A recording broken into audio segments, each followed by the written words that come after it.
जय हिंद, वंदे मातरम साथियों। दोस्तों, 26 जुलाई 1999, आज भी 26 जुलाई 2023 है। इस साल से 2023 तक के गैप में 24 साल का फर्क हो गया है।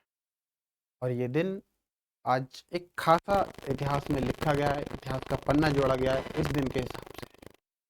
इस दिन की कहानी क्या है, इस वीडियो के माध्यम से हम समझेंगे। दोस्तों, कहानी उस समय की है जब 26 जुलाई 1999 कारगिल वॉर चल रहा था। पड़ोसी देश जो कि हमेशा पीठ पीछे छुरा भोंकता आया है, और हम एक अच्छे मानवता के भांति, यानी कि एक अच्छे नेक इंसान की भांति भारत जो है उसको मुंह की चटाता आया है। ठीक है, उसको मुंह की खानी पड़ी है और भारत हमेशा जीता है। तो कारगिल का युद्ध कैसे हुआ, कब हुआ, इसमें अमेरिका ने भारत का साथ कैसे छोड़ा, उसने क्या क्या धोखा दिया। तो भारत ने अपना जो इंडियन एयरफोर्स है उसने किस तरीके से अपने आप को डेवलप किया, अपने आप को तैयारी में लाया, जिससे कि जो पाकिस्तानी थे उनको धूल चटाकर उनके घर वापसी करे। कहानी है दोस्तों, जनवरी फरवरी 1999। इस दौर में बस के द्वारा बाघा बॉर्डर से अटल जी पाकिस्तान जाते हैं। उनके साथ में लगभग 20 से 25 जो प्रोटेक्टेड इंसान थे वो जाते हैं साथ में, जिसमें कुछ अभिनेता नेता भी थे। ठीक है, वो भी जाते हैं, जैसे कि जावेद अख्तर भी उनके साथ में थे, कपिल देव भी साथ में थे। ऐसे में वहाँ के जो वजीर आजम होते हैं मुशर्रफ साहब, उनसे वो दोस्ती का हाथ बढ़ाते हैं, उनसे गले लगाते हैं, उनसे बातचीत करते हैं कि हमें बुराई नहीं, हमें एक भाईचारे के हिसाब से रहना है। उसके बाद में जैसे ही लौटते हैं, लेकिन उस समय मुशर्रफ साहब जो पाकिस्तान के प्रधानमंत्री यानी कि वजीर आजम थे, तो उन्होंने उनकी सेना उनके पीठ पीछे, भारत के पीठ पीछे छुरा भोंकने का काम कर रही थी। इसका पता अटल जी को करीब 3 से 4 महीने के बाद में पता लगता है। अब 26 जुलाई 1999 से 2-4 दिन पहले का वक्त आता है। वहाँ होती है एक टाइगर हिल। टाइगर हिल पर पाकिस्तानी घुसपैठिया अपना अड्डा जमाए बैठे होते हैं। ऐसे में भारत के पास में, ये देखिए टाइगर हिल है, भारत के पास में जो सेना थी वो नीचे थी, और जो घुसपैठिए थे पाकिस्तानी वो ऊंचे पर बैठे थे, जैसे आज हमारे इंडियन आर्मी के जवान बैठे हैं। ठीक है, तो वहां पर इंडियन आर्मी को सीधे सीधे चढ़ना मुश्किल था। यदि सीधे सीधे चढ़ते तो पाकिस्तानी घुसपैठिया उन पर सीधे सीधे हमला करके हमारा भारत का नुकसान बहुत ज्यादा पहुंचाते। उधर अमेरिका ने भारत के साथ में बहुत बड़ा गद्दारी करी, बहुत ज्यादा बड़ी मात्रा में क्या किया इसने, अपने जो सैटेलाइट जीपीएस था वो बंद कर दिया भारत की तरफ से। हाँ, किसी भी तरीके से जीपीएस से हमें मदद नहीं मिल पा रही थी। उसने बॉम्ब देने से भी मना कर दिया। अब ऐसे में क्या किया भारत ने, तभी से तभी से एक नाविक नाम से नाविक नाम से एक सेट जीपीएस का ग्रुप भेजा। ठीक है, जिसका नाम है नेविगेशन विद इंडियन कॉन्स्टलेशन। ठीक है, वो इंडिया का है। ये पहले जो जीपीएस था वो था अमेरिका का, लेकिन ये अब इंडिया का है। ठीक है, इंडियन है। ठीक, तो ये हो सकता है, ये कई बार पूछा भी गया है कि इंडिया का जो जीपीएस सिस्टम है वो उसका नाम क्या है, तो उसका नाम है नाविक। ठीक है, ध्यान रखना है इस चीज का। उस समय जब अमेरिका ने भी धोखा दे दिया, और उधर पाकिस्तानी तो घुसपैठिए अपने घात लगाकर बैठे ही थे ऊंचे टीले पर, पहाड़ियों पर। ठीक है, कि भाई इंडियन आए और हम उनको मार गिराएं। लेकिन यहाँ पर इंडियन एयरफोर्स ने अपने देसी जुगाड़ लगाया। देसी जुगाड़ क्या लगाया, जो फ्रांस से मिराज मिले थे, मिराज 200।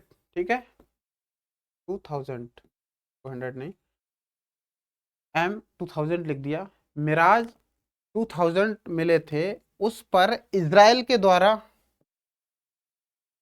द्वारा टारगेटिंग पॉड्स लगाए गए। ठीक है, इजराइल ने जो उनको भारत को टारगेटिंग पॉड्स दिए गए जो कि हेलीकॉप्टर में यहाँ इस तरीके से लगाए जाते हैं जिसपे कि ये लेजर गाइडेड बॉम्ब भी लगाए गए। उन्हीं जो इजराइल के द्वारा हमको टारगेटिंग पॉड्स दिए गए जिसको टारगेटिंग पॉड को मिराज 2000 में लगाया गया और उन्हीं में क्या किया कि बॉम्ब को लगाया गया जो कि लेजर गाइडेड बॉम्ब थे। अब इस मिराज ने इतना भयंकर तरीके से काम किया कि पाकिस्तानियों के छक्के छुड़ा दिए और 26 जुलाई को युद्ध समाप्ति की घोषणा की गई।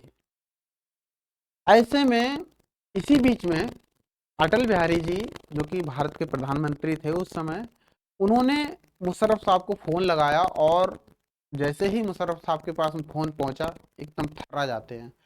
कॉल उठाते हैं तो अटल जी बोलते हैं कि साहब, हमने आपके साथ में अच्छी दोस्ती के साथ में बातचीत करी, लेकिन आपने क्या किया, अब इसका परिणाम भुगतना पड़ेगा, ऐसा कहते हैं। ठीक है, अब ये सब चीज़ें हो जाती हैं और हमारा जो मिराज फ्रांस द्वारा लिया गया था, भारत को मिला था फ्रांस से, उस द्वारा मतलब उसको तहस नहस कर दिया जाता है पाकिस्तानी सेना को। लेकिन अब आपके मन में सवाल ये पैदा होता होगा कि जो लेज़र गाइडेड बॉम्ब है वो किस तरीके से काम करता है। ठीक है, उसको समझ लेते हैं, वो हमारी परीक्षा की दृष्टि से। देखिए ये हमारा मिराज 2000 है और इस पर पॉड्स लगे हैं। ठीक है, पॉड्स लगे हैं और इन्हीं पर क्या है, ये लेजर गाइडेड बॉम्ब फिट किए गए। ठीक है, देखिए इस तरीके से ये फिट किए जाते हैं टारगेटिंग पॉड्स पर। अब देखिए लेजर गाइडेड बॉम्ब की संरचना है। ठीक, इसका जो पीछे वाला हिस्सा होता है ये पंखुड़ी होती है। ठीक है, ये ऐसे पंख होते हैं जो हट जाते हैं बाद में, जो कंट्रोल सिस्टम से जुड़े हुए होते हैं और ये बम को निशाने तक पहुंचाते हैं कि जहां पर निशाना होता है। अब ये बम दो तरीके से काम करता है, एक तो टारगेट को हिट करने के बाद धमाका करता है, या दूसरे तरीका कि टारगेट के पास में पहुंच के धमाका करता है। दो तरीके से काम करता है।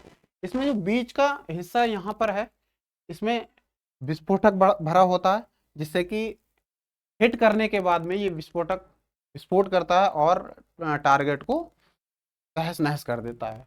ठीक है, इसमें छोटे सामने वाले ये पंखे हैं, ये घूमते हुए जाते हैं और टारगेट को अचीव करने में ये सहायता देते हैं।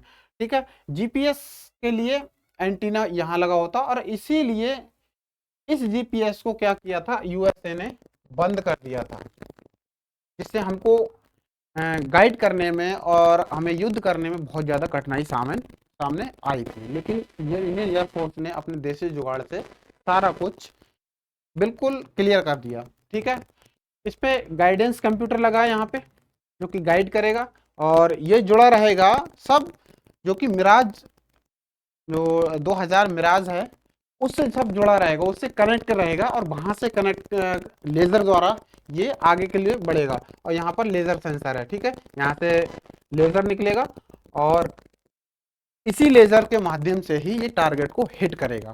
ठीक है, ये इस तरीके से ये हमारा जो था लेजर गाइडेड बॉम्ब की संरचना, ये यूएसए ने 1960 में बनाया। कब बनाया दोस्तों, 1960 में यूएसए ने। ठीक है, और इंडिया ने 2010 में, अक्टूबर 2010 में बनाया और जिसका नाम रखा गया सुदर्शन। सुदर्शन। अब देख लो अमेरिका पे हम क्या विश्वास करेंगे, इसने ऐसा धोखा दिया उस स्थिति में जब हमको जीपीएस की जरूरत थी, जब हमारा कोई जीपीएस नहीं था। और आज आज हमारे पास में हमारा नाविक जीपीएस है जिसमें जो जीपीएस उसका यूएसए का है, उसको हमें यूज़ करने की ज़रूरत नहीं है। लगातार इस पर भारत रिसर्च करके और आगे बढ़ रहा है और एक दिन ऐसा आएगा कि हम अमेरिका, चीन, रूस को भी पीछे छोड़ रहे होंगे शोध में, रिसर्च में और टेक्नोलॉजी में। वो दिन बहुत दूर नहीं। तो चलिए इस वीडियो में इतना ही और अगले किसी वीडियो में मिलेंगे और आपको जानकारी देंगे। तब तक के लिए नमस्कार, जय हिंद।